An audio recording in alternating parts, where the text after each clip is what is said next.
This autumn, my youngest daughter did two things. She began sitting in the front seat of the car and she started to enjoy Taylor Swift songs. I'm sure you can see where this is going. I listen to the world's biggest pop star nearly exclusively when we drive around on the weekends. I don't feel particularly strongly about Taylor, in contrast to other members of my family. With one exception, though, I hope she marries soon. For more than 15 years, Swift, 33, has been dating in the public eye. Several tabloids generously provided a history of all her relationships, from Joe Jonas to Matty Healy, when she began dating Travis Kelce a few months ago.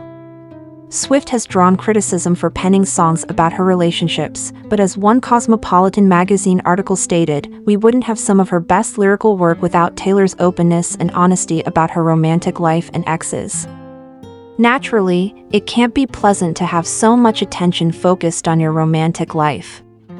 And perhaps great work requires a certain amount of suffering. However, maintaining relationships is often difficult, especially over extended periods of time. Let's listen to Swift's song All Too Well for just 10 minutes, of course.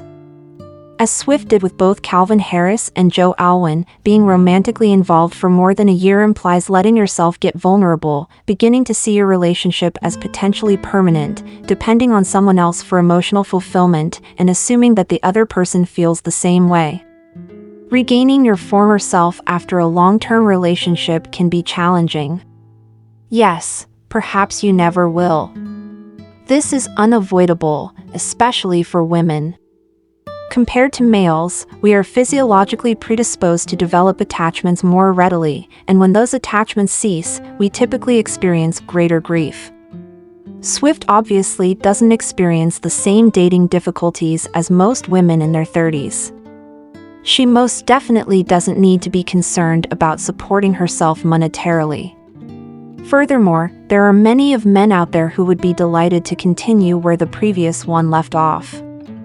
She may find it interesting to hear, though, that women who have more sexual partners prior to marriage and those who marry beyond the age of 32 are both associated with higher divorce rates.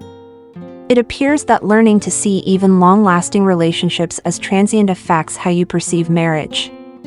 And Swift has a biological clock, even though she's almost a superhuman. In interviews, she has stated that she doesn't want to be questioned about having children because men aren't questioned about it. To be honest, women have a shorter timetable than guys, but I wouldn't mind asking them those kinds of things. It will get more difficult to become pregnant as the years pass if you reach the age of 33 without having chosen a partner. Swift also seems to come from a loving, happy family and has a positive relationship with them.